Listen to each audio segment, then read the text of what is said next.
Nesse vídeo tratarei de estoicismo e te direi um monte de frases repletas de palavras fortes, jogarei um monte de texto aos seus olhos e uma música clássica tocará no fundo enquanto imagens de homens em tese, estoicos, bem fortes, bem musculosos, passam ao fundo. Me desculpe, mas esse não é meu tipo de vídeo. Não tem a melhor voz, não é uma voz criada por computador ou melhorada por uma inteligência artificial. Meu estilo de voz não combina com música clássica e nem acho que os estoicos eram fortes, musculosos, como ficam demonstrando nos vídeos. O quê? Como? Aceitarei dar uma visão atual, moderna do que é estoicismo, que te tornará uma pessoa que simbolizará respeito e que ativará a inspiração. Então vamos lá. No Chipre, por volta de 300 anos antes de Cristo, havia um rico comerciante chamado Zenão. Ocorre que Zenão, enquanto realizava uma viagem em seu navio com todo o seu patrimônio, foi surpreendido por uma forte chuva. O navio afundou, e com ele todo o seu patrimônio. Naquele exato instante, e de maneira repentina, Zenão se tornou pobre. Te pergunto, o que você faria se estivesse na pele de Zenão? Como agiria caso perdesse tudo que construiu por algo totalmente fora de seu controle, por uma consequência de um fenômeno da natureza? Te pergunto ainda, quais seriam seus sentimentos? Tristeza? Raiva, talvez? Essas são as reações esperadas, certo? Mas não foi assim com Zenão, que é considerado o pai do estoicismo. Então te digo, uma pequena mudança pode impactar a eternidade, e uma pequena modulação em sua mentalidade pode produzir um efeito em cascata de enormes proporções, e mais mudanças impactantes acontecerão a seguir. Te digo ainda, o núcleo do estoicismo pode ser resumido em aceitação e indiferença. Zenão já tinha lido o trabalho de Sócrates e de outros grandes filósofos, mas foi Zenão quem criou e ensinou o estoicismo. Ele estabeleceu um conceito que é extremamente caro ao estoicismo, segundo o qual não controlamos o que acontece conosco, mas controlamos nossas reações a esses acontecimentos. Nós precisamos usar esse controle pelo bem. Melhor, manter o foco, a postura, a calma, em vez de chorar o leite derramado, ou melhor, no caso de Zenão, as riquezas afundadas.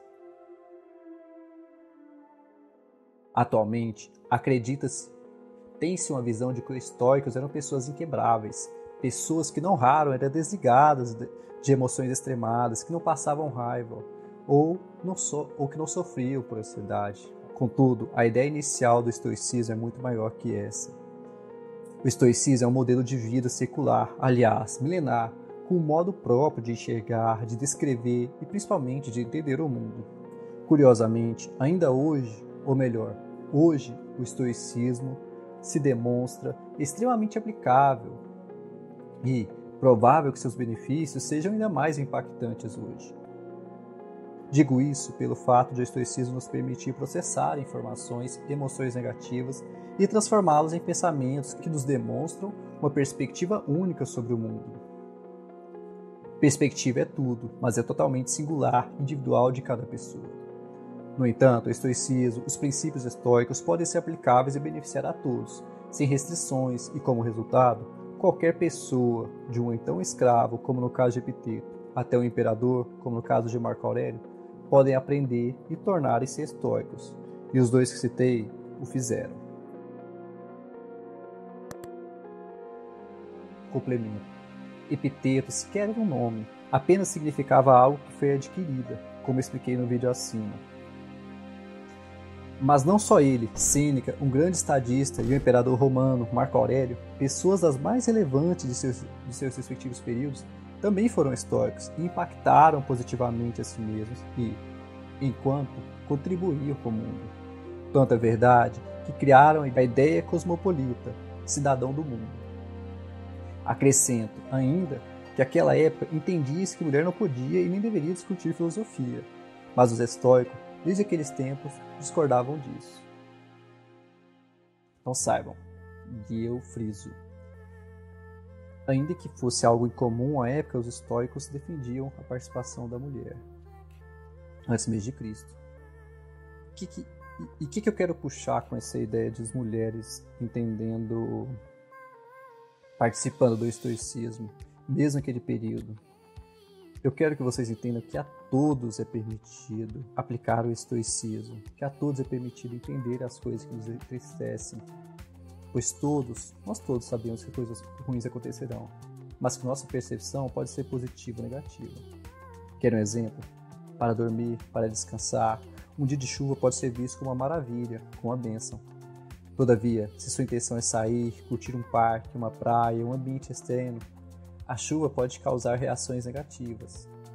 Em todo caso, trata-se de evento da natureza, que não controlamos. Então o estoico diria, não se apega a isso, deixe passar. Por isso, os estoicos exercitavam algo que chamamos de desconforto voluntário, um exercício que objetiva aumentar nosso sentimento de gratidão. Como fazer? Experimente dormir no chão, tomar um banho gelado em um dia frio, retirar comidas altamente açucaradas ou gordurosas de sua alimentação por alguns dias. Faça isso e entenderá que, ainda que seja difícil, duro, você sobreviverá a tal situação e sua mentalidade permanecerá intacta, ou melhor, se fortalecerá. Quando nos preparamos para situações desconfortáveis, nos preparamos de maneira direta para imprevistos e frustrações futuras. O melhor exemplo é da prática de atividades físicas. É bem comum vermos atletas passarem por situações quase que desumanas, terminarem corridas ou provas com o corpo totalmente exaurido, não raro com membros altamente debilitados ou até mesmo quebrados. As dores são constantes. Bom, se você não é um atleta profissional, você não precisará passar por isso. Mas o simples fato de se colocar naquela situação de treino, de buscar melhorar todos os dias, seja correndo, seja em atividades de grupo como esporte de quadro ou lutas, inclusive em salas de musculação, tende a te preparar, te colocar em situações constantes de estresse controlado, te tornarão mais fortes, mais resistentes a frustrações, estresse e ansiedade. Então internalize isso, como estoico, tenha consciência da realidade de que coisas ruins acontecerão e se prepare para elas, buscando aperfeiçoamento pessoal. Nós devemos fazer isso por nosso próprio bem e ter isso como um fim primordial. Se apegar em acontecimentos externos, alheios ao nosso campo de ação, te levará apenas à frustração. Não tente preencher vazios com valores externos. Valorize a si mesmo. É preciso ainda aprender a apreciar, valorizar o que você já tem, ainda que seja necessário buscar por mais. Sêneca dizia, aprenda a viver com menos e criará em sua vida espaço para o que realmente importa para você. Em contrapartida, é comum colocarmos a nossa felicidade fora da nossa esfera, mas a nossa felicidade deveria residir em nossos valores intrínsecos e não em aquisições. Então escolha dar o seu melhor para manter a sua mente tranquila, ainda que inúmeras informações e supostas felicidades materiais te bombardeiem a todo instante. Passe a entender isso e começará a entender a dicotomia do controle, que, segundo Epiteto, a grande missão da vida se resume a isso, a identificar e separar o que importa, então poderei deixar claro para mim mesmo se há algo externo, fora do meu controle, e principalmente, quais decisões tomarei em relação ao que está em meu controle. A dicotomia do controle é um dos pilares do estoicismo, pois quem sabe separar o que controlamos do que nós não controlamos, com toda certeza, estará um passo mais próximo da paz interior que eles chamavam de apatheia. Por isso, se você quer alcançar paz interior, se quer alcançar a apatheia, deixe o primeiro passo e comece a determinar, a entender o que você controla e o que você não controla. Aprenda com suas atitudes, acertos, erros, quanto ao que você controle. Incorpore, importe, traga para dentro essas reflexões. Agora, quanto ao que não controla, simplesmente deixe passar. Beija passando. Mas não se apegue, não importe, não traga para dentro de si. Acreditar e praticar esse processo significa conhecer a verdade, retirar uma lente suja que estava te impedindo de enxergar corretamente.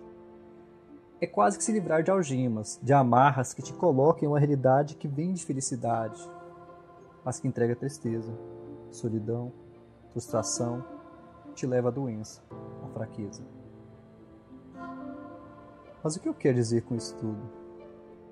Bom, eu traduziria em buscar fazer seu melhor a cada dia no que toca a você. Um exemplo prático, é bem comum as pessoas começarem na academia e de início não costumam ver resultados. Aliás, é comum buscarem perder peso, por exemplo. E ao iniciar a academia, a pessoa vê o peso subir. A pessoa volta frustrada para casa, exausta do treino, e aquele sentimento de trabalho, de dever cumprido quase que se esvai. Mas pense, nesse caso, você fez o que se propôs a fazer? Deu o seu melhor? Então cobre-se isso apenas. E ademais, no exemplo, o que lhe faltou não foi resultado, mas informação. Quem vai à academia geralmente o vai buscando perder gordura. E às vezes relaciona isso a perder peso. Mas quem começa uma nova atividade física não vai simplesmente perder peso, porque a pessoa começa a ganhar massa muscular. E a massa muscular ela é mais densa, mais pesada e menos volumosa do que a de gordura. É só você imaginar, 100 gramas de ferro ocupam bem menos espaço que 100 gramas de algodão. E da mesma sorte é com músculo e gordura. Então não se engane. Você está fazendo o seu melhor, ainda que a recompensa que você deseja seja uma promoção, seja uma aprovação, seja uma recompensa, não venha de imediato. Lembre-se de que está no caminho certo, fazendo correto, dando o seu melhor dentro do seu controle. E é disso que diferencia o olhar do estoicismo, o olhar estoico, do olhar raso, que é buscado pela sociedade atual. Então busque a sabedoria que te permitirá saber o que você deve importar para você, diferenciá-lo de acontecimentos que são alheios a você, mas principalmente entenda que as suas reações ao que te acontece serão de fato o que te permitirá caminhar de fato como um estoico. Acrescento que eu já fiz um vídeo curto de 3 minutos resumindo o que é estoicismo, mas retomarei aqui as 4 principais virtudes. Sabedoria, que é basicamente o entendimento de tudo que te contei até aqui, mas complementarei com a frase de Viktor Frankl, um neurocientista judeu que sobreviveu ao Holocausto nazista e que contribuiu para o estoicismo moderno em obras, mas em especial uma que indico a vocês. Ela se chama Man's Search for Meaning, ou em português, Em Busca de Sentido, cujo link para a compra do livro eu colocarei aqui no primeiro comentário e indico muito. Viktor Frankl diz: entre o estímulo e a resposta há um intervalo. É nesse intervalo que reside o nosso poder de escolha, a nossa resposta. Eu acrescento ainda, como eu acho muito interessante esse livro, que eu já abordei uma passagem desse livro em outro vídeo que eu falo sobre liberdade estoica. Ele vou indicar ele para vocês aqui, é muito bom. E retomando agora, as 4 virtudes estoicas. Sabedoria, que eu já disse, coragem, que resume em 3 palavras. Aliás, em 2 expressões, persista e resista com paixão, temperança ou moderação, fazendo o necessário, falando mais em poucas palavras, e justiça, que eu simbolizo em não tentar humilhar os outros e tentar contribuir para o crescimento alheio, pois isso te ajuda a crescer também. E esse é o caminho para o estoicismo. O estoicismo é quase como uma medicina antiga para a mente em nossa atualidade, pois te permite agir de maneira mais racional, ainda que não abandone totalmente emoções. Te permite enfrentar, desafiar-se positivamente e resolver problemas com pensamentos negativos e mais, transformá-los em estímulos para uma vida mais produtiva e presente. Mas eu te enganarei. É muito mais fácil dizer do que fazer. Seria leviano caso não te dissesse isso.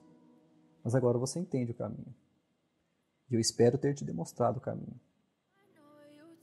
Pois bem, se você quer conhecer esse processo, conhecer essa nova, ainda que antiga, ancestral forma de enxergar a vida, de caminhar pela vida, te levará para uma vida, para um estilo de vida mais completo, presente e mais feliz, eu já fiz um vídeo explicando como dar seus primeiros passos no estoicismo, bem como demonstrei 10 práticas estoicas de aplicação imediata. Fica a dica para iniciação. E é isso. Antes de me despedir, contudo, te lembro, foco no que está sob seu controle. Não se esqueçam de curtir, comentar, converse comigo sobre o que acharam do vídeo, aí nos comentários. Um enorme abraço e até a próxima. Tchau, tchau.